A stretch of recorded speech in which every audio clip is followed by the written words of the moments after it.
Kei te whakatika te Kīngitanga mō te rā whakanui i tōna tau ko tahi raue ono te kaumārima i ēnei rā whakanā ki Pukekawa.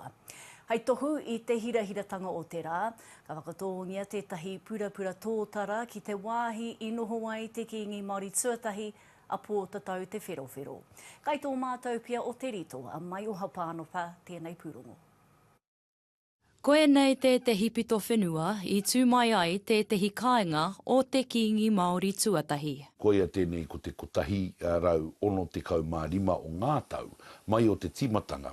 I nāra, ko te Kīngitanga, te kaupapa whakakotahi te iwi Māori, kua noho roa nei i roto o Aotearoa.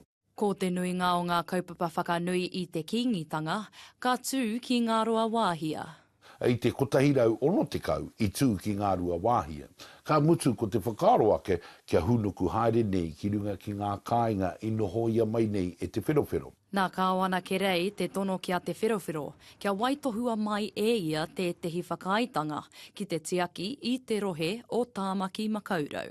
Nō reira, i te hune o te tau kotahi mano e warurau e ono te kau mātoru, ka oti iaia tana tau o hāki kia whakawāteatia a te Kīngitanga i tāmaki kia pare a rātau ki tua o mga tāwhiri.